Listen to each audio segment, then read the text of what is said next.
सबको राधे राधे। राधे राधे सर। राधे राधे गुरुजी। राधे राधे। राधे राधे सर। राधे राधे सबको राधे। जन्म कुंडली क्या है, सब में बड़ा प्रश्न आता है। हम किसी के पास भी जाते हैं तो कोई हमसे पूछता है तो इसकी परिभाषा भी हर व्यक्ति ने अपने अपने हिसाब से अलग अलग दी है, और मैं अपने हिसाब से दे रहा हूं, और आप भी उस भाषा को अपने हिसाब से समझ सकते हैं। कुंडली का भाव व परिचय। जन्म कुंडली क्या है? जन्म कुंडली उस समय का आकाश का नक्शा है जिस समय कोई मनुष्य या शिशु या कोई भी जीव पृथ्वी पे उत्पन्न होता है। यह सबको जानकारी है। पृथ्वी सूर्य के चारों ओर भ्रमण करती है और घूमती है, और इस भ्रमण के कारण पृथ्वी पर सूर्य उदय का समय एक समान नहीं हो सकता। यह ध्यान देने वाली बात है। किसी भी जन्म कुंडली का संपूर्ण फल उसके शुद्ध लगन पे आधारित होता है। यदि लगन ठीक ना हो तो जन्म कुंडली का फल भी ठीक नहीं बैठ सकता। बालक के जन्म के समय कौन सा लगन वर्तमान में है, इसका ठीक ठाक ज्ञान उसे समय क्या वजह है, उसकी सही जानकारी मिलने पर ही हो सकता है। किसी भी कुंडली का निर्माण करने के लिए जिस स्थान पर बालक उत्पन्न होता है वहां की घड़ी के स्टैंडर्ड टाइम पर विचार न करके उस स्थान पर होने वाले सूर्य उदय पे विचार किया जाता है। देखिए, हर देश का सूर्य उदय का एक स्टैंडर्ड टाइम होता है। हम उस आधार पर उस व्यक्ति की कुंडली बनाते हैं, जबकि घड़ियों का स्टैंडर्ड टाइम एक ही माना गया है पूरे संसार में। जन्म कुंडली का निर्माण कर दिया, इसे लगन प्राय गलत हो जाते हैं। लगन गलत हो जाने पर जन्म कुंडली सभी ग्रहों का फलादेश भी बदल जाता है। अतः सभी फलादेश जानने के लिए जन्म कुंडली की लगन को शुद्ध होना ही अत्यंत आवश्यक है। शुद्ध जन्म कुंडली किस प्रकार बनाई जाए, यह विषय कुंडली का निर्माण तथा गणित से संबंधित है। किंतु जन्म पत्रिका बनाने के लिए यथार्थ ढंग की जटिलताओं से मैं पढ़ने से पहले नवीन पाठ को मैं सबको बताना चाहता हूं। जन्म कुंडली अथवा जन्मांक, कुछ लोग जन्म कुंडली बोल देते हैं, कुछ जन्मांक बोल देते हैं। उस रोगी के पूर्ववत उस रोग उपचार प्रगति सूचक का एक विवरण, जिस तरह से मैंने कल भी बताया था। हम किसी हॉस्पिटल में जाते हैं, हॉस्पिटल में एक डॉक्टर पेशेंट को देखता है, उसकी फाइल पे नाम लिखता है पेशेंट का, उसकी बीमारी लिखता है, जो डॉक्टर ट्रीटमेंट करता है वो अपना नाम लिखता है, वो उन दवाइयों को लिख दिया जाता है और उसके रूम में उसके बेड के ऊपर से लगा दिया जाता है। उसी प्रकार एक जन्म कुंडली व्यक्ति के जन्म के समय ग्रह की स्थिति स्पष्ट दर्शाती है। बड़ी जन्म पत्री में अनेक यंत्र तालिकाएं तथा गणनाएं भी दी जाती हैं, जिसकी सहायता से ज्योतिष गण उसका अध्ययन करके व्यक्ति का भूतकाल भविष्यकाल करने में सक्षम हो जाता है। सर्वप्रथम अनिवार्य रूप से भारतीय शैली पे बनी जन्म कुंडली यह बताती है व्यक्ति के जन्म के समय नवग्रह राशि चक्र के 12 ग्रहों में से किसी घर में स्थित हो सकता है। जो 9 ग्रह होते हैं, अब मैं आपको बताना चाहता हूं। अब ये यहां पे एक तरह से टॉपिक फिनिश हुआ, अब अपनी भाषा में समझा रहा हूं। जब व्यक्ति का जन्म होता है, सूर्य के चारों तरफ पृथ्वी घूम रही है, चारों तरफ। इसका मतलब क्या है? उसकी अगर मोटाई 6 इंच है उदाहरण के तौर पे, तो 6 का एक दायरा बना हुआ है। अब वो दायरे में जब पृथ्वी सूर्य के चारों तरफ घूमती है तो पहले दायरे में 6 में 6 राशि आती हैं और दूसरे दायरे में 6 राशि आती है। कितनी राशि हो गई, कितने डब्बे हो गए, कितने घर हो गए? 12 घर। 12। समझ गए आप सब? जब कोई गोल चक्कर में घूमेगा तो अगर हम उसका कोई लंबा, अब उसे 12 घर हो गए। जैसे मैंने कल भी समझाया था, क्योंकि आज मैं आपको बिल्कुल देसी रूप से ज्योतिष पढ़ना शुरू कर रहा हूं, जिससे आपको ज्योतिषी भाषा से नहीं। एक प्रधानमंत्री ने 12 डिपार्टमेंट बना दिए। हर डिपार्टमेंट को अलग अलग कार्य मिलेगा, नहीं मिलेगा? कोई व्यक्ति दूसरे किसी 12 घर है, 12 कोठी है, तो उन 12 स्थानों पे 12 तरह के सामान पाए जाएंगे ना। जैसे अब एक ट्रेन के रूप में दे रहा हूं, एक ट्रेन के 12 डब्बे हैं। अब वो ट्रेन चलती है, छुक छुक छुक छुक करके ट्रेन चलती है। अब वो पहली ट्रेन दिल्ली पे पहुंचती है। दिल्ली को हम दिल्ली भी कह सकते हैं और उसे हम मेष राशि भी कह सकते हैं। मेष राशि का स्वामी मंगल होता है। मैं इसलिए बताना चाह रहा हूं, पहला स्टेशन चला, गाड़ी चली, गाड़ी चलने के बाद कहां पहुंची? बंबई। दूसरा स्टेशन आ गया बंबई, उसका। अब आप ये देखिए, मैं ये पूछना चाहता हूं, दिल्ली में सर्दी बहुत पड़ती है। अब जब गाड़ी का दूसरा डब्बा बंबई पहुंचा तो वहां का वातावरण कैसा होगा? अलग होगा ना। तो मेष राशि में वो दिल्ली थी, वहां गुस्सा ज्यादा था, सर्दी ज्यादा पड़ रही थी और लोगों को गुस्सा आ रहा था सर्दी को देख। लेकिन जब वो गाड़ी पहुंची बंबई तो वहां पे शांति थी, शीतलता थी, कोई हा हुल्ला नहीं था। नहीं था ना। तो क्या जी फर्क पड़ा? वो एटमोस्फेयर उस घर का पड़ गया ना। आप जिस घर में जाओगे अलग अलग वातावरण मिलेगा ना, हर घर का अलग अलग। जी ऐसे ही अलग अलग राशि है। आज मैं बिल्कुल अपनी देसी भाषा में समझा रहा हूं, आप कह रहे थे नहीं समझ आई। अब दूसरे स्थान का मालिक होता है चंद्रमा। चंद्रमा शीतलता होती है। अब गाड़ी चलती है, छुक छुक छुक करते गाड़ी चलती है और गाड़ी पहुंच जाती है मद्रास। जब मद्रास पहुंच जाती है तो वहां का वातावरण और अधिक पाया जाता है, वहां व्याकुल होते हैं। उसे बोलती है राशि नंबर 3, मिथुन। अब आप ये देखिए, मिथुन का नेचर और मेष का नेचर, दिल्ली का नेचर, बंबई का नेचर और मद्रास का नेचर अलग अलग है या नहीं है? पहले मुझे बताओ। जी सर। जी। हाँ, बताइए। अच्छा, अब इसी तरह से ट्रेन 12 स्टेशनों पर जाएगी और 12 डिपार्टमेंट होंगे, तो 12 डिपार्टमेंट के मालिक अलग अलग होंगे या नहीं होंगे? मुझे बताओ। हाँ जी। बताइए। 12 डिपार्टमेंट के मालिक अलग होंगे ना। और जब जी 12 बिल्कुल। स्थानों पे पहुंच गई, अब मैं ये बताना चाहता हूं, ये जो अब मिथुन के बाद आती है कर्क, जिसका स्वामी होता है चंद्रमा। और कर्क के बाद आती है सिंह, जिसका स्वामी होता है सूर्य। और सिंह के बाद आती है कन्या, जिसका स्वामी होता है बुध। और कन्या के बाद आती है तुला, जिसका स्वामी होता है शुक्र। और उसके बाद आती है वृश्चिक, उसका स्वामी होता है मंगल। और वृश्चिक के बाद आती है धनु, धनु का स्वामी होता है बृहस्पति।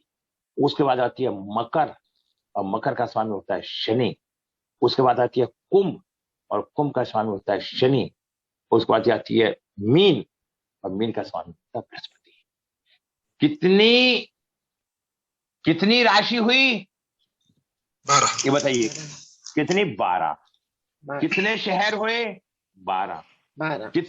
कितने डब्बे हुए? 1 से लेके 12 डब्बे। आप समझ गए मेरी बातों को?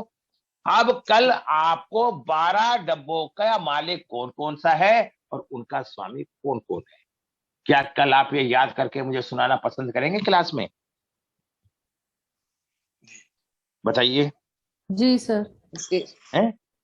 बिल्कुल। देखिए, अगर अगर आप ऐसा नहीं करेंगे तो आपको परेशानी आएगी, मुझे नहीं आएगी। मेरी बात समझ रहे हैं? अब मैं इसके बाद में क्या बताता हूं। बिल्कुल। देखिए, ज्योतिष शास्त्र का मुख्य रूप से गणित और फलित दोनों का ही अधिक महत्व है। जहां गणित में कुंडली आदि का निर्माण होता है, वहीं फलित द्वारा ग्रहों की स्थिति के अनुसार अच्छे बुरे ज्ञान प्राप्त किए जा सकते हैं। फलित क्षेत्र में 9 ग्रह, 12 राशि और 12 भाव को प्रधानता दी जाती है। क्या बोले? 9 ग्रह, 12 राशि, 12 भाव, ये सब में पहले आपको याद करने हैं। आप समझ गए? अब देखिए, अब मैं कहता हूं, ज्योतिष क्षेत्र में ग्रह, राशि, नक्षत्र, योग, कारण, दशा, अंतर्दशा, तिथि, वार, पक्ष, मास, ये सब कुछ तो आपको जानना है। घड़ी, पल, वक्री। जब आपको यही नहीं पता कि हमारी राशि कितनी है, नक्षत्र कितने हैं, योग कितने हैं, तो हम किसी चीज को कैसे भरेंगे और कैसे बताएंगे? अब मैंने बताया सूर्य, चंद्रमा, मंगल, बुध, बृहस्पति, शुक्र, शनि, राहु, केतु, ये हमारे 9 ग्रह हैं। अब 9 ग्रह, राशियां तो फिक्स हैं। क्या बोला मैंने? स्टेशन तो 12 स्टेशन फिक्स है। जब आदमी गाड़ी लेके चलेगा तो दिल्ली भी फिक्स है, मद्रास भी फिक्स है, और बंबई भी फिक्स है, और बेंगलोर भी फिक्स है। लेकिन ये जो 9 ग्रह हैं, ये भ्रमण कर रहे हैं, विचरण कर रहे हैं नक्षत्र के अंदर। समझे बात को? अब जब बच्चे का जन्म होता है, कोई सा भी ग्रह उसके कर्मों के अनुसार उसकी उसी जगह उसी समय कहीं भी आके बैठ जाता है।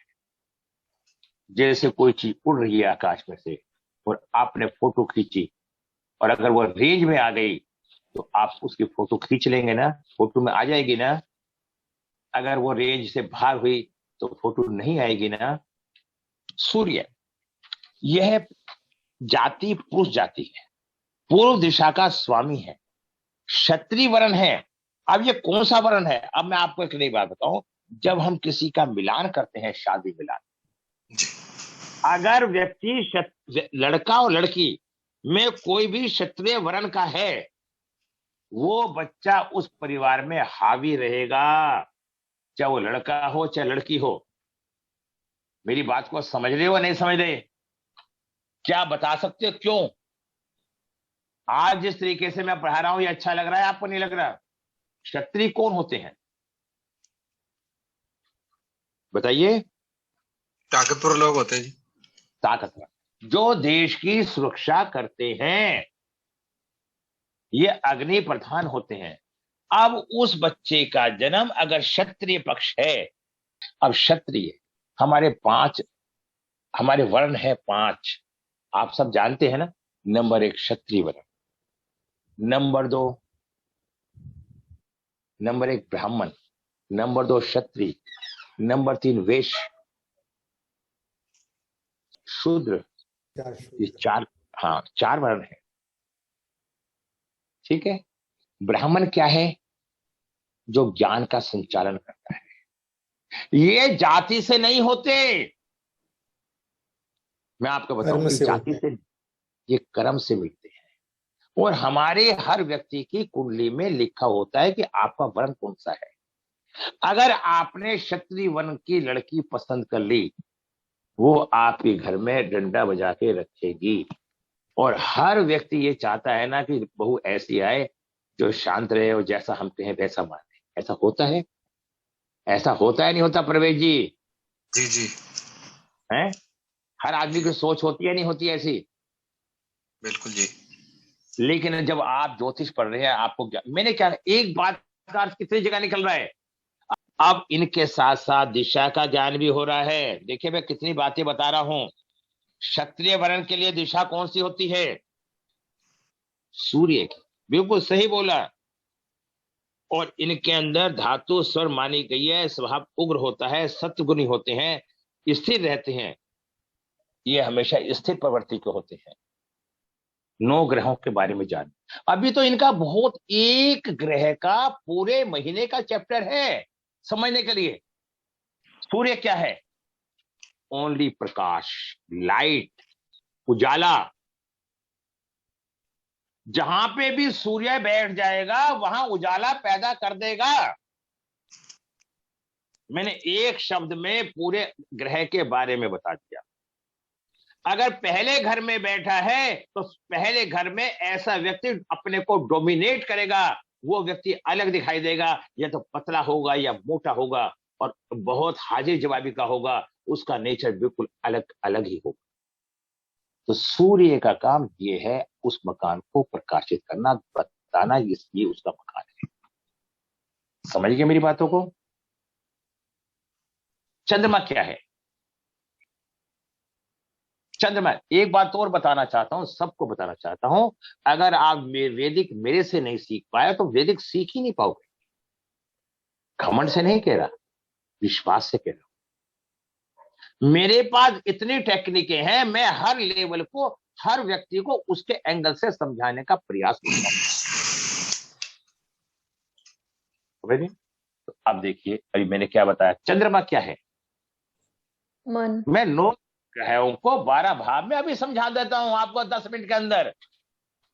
प्रैक्टिस तो आप ही करेंगे या मैं करूंगा? मन, अभी आपने बताया। चंद्रमा क्या है? फीलिंग।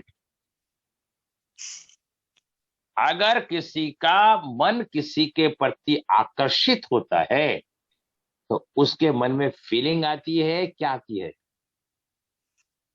तो मैं बताना चाहता हूं, चंद्रमा पूरे 12 भावों में जहां पे भी बैठ जाता है कुंडली के, उसका मन वहीं पे लगा रहता है। अगर माता के घर में बैठ गया तो माता की सोचेगा, और पिता के घर में बैठ गया तो पिता की सोचेगा, और पत्नी के घर में बैठ गया तो पत्नी की सोचेगा। आपने कुछ किस्से ऐसे सुने होंगे समाज में, आप सब मैच्योर हैं, कि कोई कोई पत्नी कहती है कि अपनी माँ के बिना ये कोई काम ही नहीं करता, मेरी कभी सुनता नहीं, ये वो, ऐसा चर्चा सुनते हैं समाज में, नहीं सुनते? जी सर। जी सुनते हैं। पता है वो कहां से पकड़ी जाती है? चंद्रमा से। जब चंद्रमा चौथे घर में माता के घर में बैठा होगा, ऐसा बच्चा बिना माता की इच्छा के कुछ करेगा ही नहीं। अब उसने ये कहां से पैदा हुई, उसकी फीलिंग कहां है? और अगर वही चंद्रमा पत्नी के घर में बैठा है तो माता की नहीं सुनेगा, पत्नी की सुनेगा। सूर्य, चंद्रमा, चंद्रमा के बाद मंगल। अच्छा। अब पहले आप इन्हें 9 को याद तो कर लो, 9 और 12 घर तो याद कर लो, सारे के सारे। कल कल आप, अब मुझे, मैं पूछूंगा 12 घर के बारे में और 9 ग्रह के बारे में, सुनाने हैं कल सबको। मेष राशि, मंगल। मंगल है इच्छा शक्ति। मंगल जिस घर में भी बैठा होगा, उस व्यक्ति की इच्छा शक्ति उस चीज के प्रति ज्यादा होगी। समझ गए? 1 मिनट में सारी बात। 12 घर में देखिए, अगर भाई के घर में बैठा है तो भाई के प्रति लगाव होगा, और प्रॉपर्टी के चौथे घर में बैठा है तो प्रॉपर्टी के प्रति इच्छा शक्ति ज्यादा होगी, और पंचम स्थान पे बैठा है तो एजुकेशन के प्रति ज्यादा होगी, और 10वें घर में बैठा है तो कर्म के प्रति होगी, और 12वें घर में बैठा है तो खर्चे के प्रति इच्छा शक्ति। बुध क्या है? बुद्धि, ज्ञान, सोच। बुध जहां बैठेगा उस घर के बारे में सोचेगा, उस घर के बारे में ज्ञान होगा। आसानी से, आसान लग रहा है नहीं सीखना? बुध ज्ञान। बृहस्पति आध्यात्मिकता, आध्यात्मिकता कहीं भी होगा वो वहीं बैठ के हमेशा आध्यात्मिकता की बात करेगा। शुक्र, शुक्र जहां बैठेगा उसके मन में विलासता का भाव वहां से उत्पन्न होगा। 12 घर में घुमा लेना। सच बताऊं आपको मैं, एक घर को पढ़ाने के लिए पूरा दिन लगेगा, पूरी 2 क्लास लगेंगी, 1.5-2 घंटे में एक ग्रह क्लियर होता है। अगर मैं 9 ग्रह आप पे क्लियर करता हूं तो मुझे 10 दिन चाहिए, 10 क्लास चाहिए। अगर आप पे समय होगा तो पढ़ना, मैं पढ़ाऊंगा। और फिर आता है शनि। शनि क्या है? सेवा भाव, ईमानदारी। जहां शनि बैठेगा वह ईमानदारी के भाव प्रकट करेगा। ठीक है। राहु केतु, राहु केतु शेडो ग्रह हैं। राहु केतु क्या है? शेडो ग्रह हैं। जहां बैठेंगे वहां पे परेशानी पैदा करेंगे। अगर आपने मेरी ये जितनी बातें मैंने बताई हैं, अगर आपके दिमाग में ये सारी बातें बैठ गई तो आप समझो आप ज्योतिष का आधार सीख गए। हमारे 27 नक्षत्र हैं, अगर मैं नक्षत्र पढ़ाने लगूं तो नक्षत्र नक्षत्र में 2 महीने लग जाएंगे। Rahu Ketu, Neptune, Uranus, Pluto को हम कहीं भी गिनते नहीं, इसलिए इनको दिमाग से निकाल। अब इसके बाद मेरा टॉपिक आता है 12 राशि। मेष, इस राशि के अनुसार, इसके भी मैं नोट्स डाल दूंगा, हम कैसे हमारी राशि मेष आई तो हम किस नंबर से, किस अंक से हम उसका नाम रखें। मेष राशि वाले का स्वामी कौन होता है? मंगल। आप इतना भी कर लोगे ना तो आप ज्योतिष सीखना शुरू कर दोगे। चू चे चो ला ली लू ले आ, ये अक्षर मेष लगन के, मेष राशि के होते हैं। इन अक्षरों से नाम होने पे मेष राशि कहलाती है। ये इनका जन्म 13 अप्रैल से 14 मई तक के जन्म वाले जातक इसी के अंतर्गत आते हैं। अब मैं आपसे एक बात पूछना चाहता हूं, राशि किसे बोलते हैं? जहां पे चंद्रमा बैठ जाता है, ये बैठा है चंद्रमा 2 नंबर। अच्छा, अब आप देखिए, देखिए कितनी बड़ी बात पकड़ में पकड़ा, हमने आपकी पकड़ के आपको दी है। जी दी है नहीं दी है? सच्चाई का ज्ञान मिला है नहीं मिला? ऐसे कोई नहीं सिखाता ज्योतिष। अगर ऐसे सीखोगे तो ज्योतिष को सही पॉइंट पहुंचो। सूर्य का प्रवेश मकर राशि में होता है। सूर्य मकर राशि में होता है इस दिन, और राशि होती है 10वीं। आपका लगन आपको पता है क्या? मैंने भेजी थी कुंडली आपको। अब ऐसा, अब मैं ये काम। हाँ जी, मेरे बेटे का है 20 जनवरी, मेरे बेटे का है 20 जनवरी। आप बेटे का तो मेरे पास है तो मैं भी देख लेता हूँ। 20 जनवरी, 20 जनवरी, ये देखिए मेघनम। देखिए सूर्य मेष राशि में, सॉरी सूर्य मकर राशि में, मैंने बताया, और ये सूर्य मकर राशि में बैठा है। बिल्कुल पॉइंट टू पॉइंट सच बोल बातें बताऊंगा तुम्हें। नंबर 2, वृष राशि। इस राशि के अंतर्गत ई ओ ए ओ बा बी बू बे बो अक्षर आते हैं। यह सूर्य के अनुसार 15 मई से 14 जून तक जन्म लेने वाले जातक होते हैं। इसी के अंतर्गत क्रम में दूसरी राशि आती है, इसका स्वामी शुक्र होता है।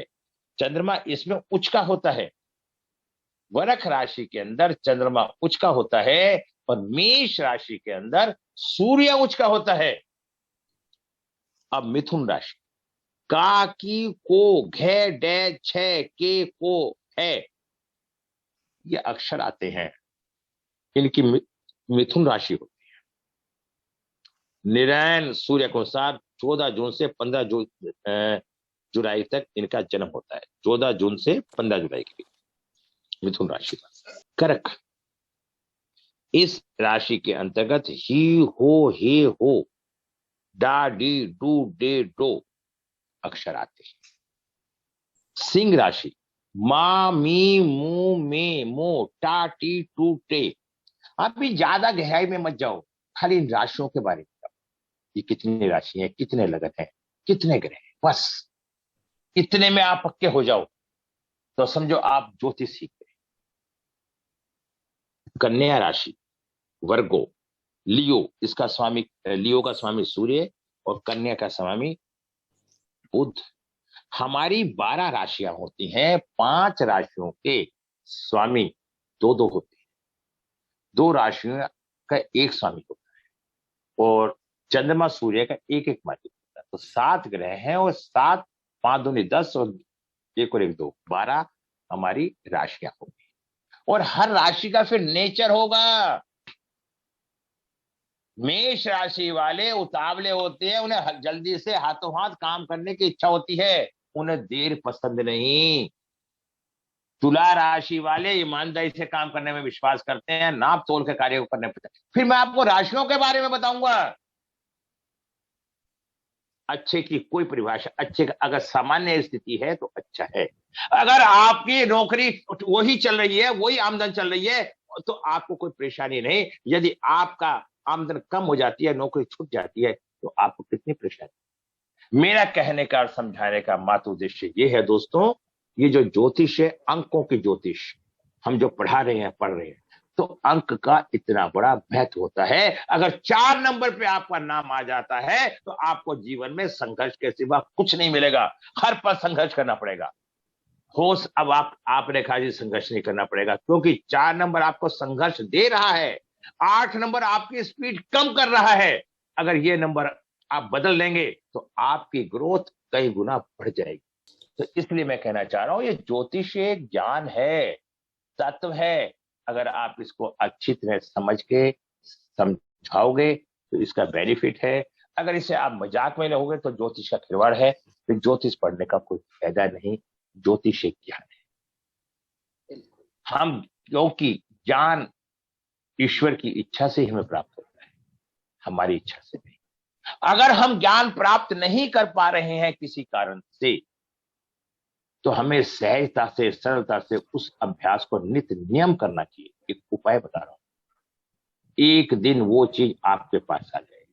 मैं आपसे पूछता हूं, कहीं कोई गंदगी हो रही है और वो साफ नहीं हो रही, कहीं कालस है, अगर आप नित्य नियम उस पे सफाई करने का प्रयास करेंगे जैसीमा जी, तो कालस एक दिन ठीक हो जाएगी, नहीं हो जाएगी? हाँ जी सर, हो जाएगी। कब होएगी? जब आप डेली उस पे सफाई करेंगे, प्रैक्टिस करेंगे, जब भी होएगी ना, बातों से तो नहीं होएगी ना। नहीं। तो हमारे साथ कोई 19-21 नहीं है। जैसे हमारे परवेश जी ने कहा, कनाडा, वहां की कल्चर और हमारी कल्चर में फर्क है, शिष्टाचार है। तो उन शब्दों का अर्थ हर व्यक्ति पर लागू होता है। युद्ध कल भी होते थे, युद्ध आज भी होते हैं, तो उनका तरीका बदल गया, तरीका।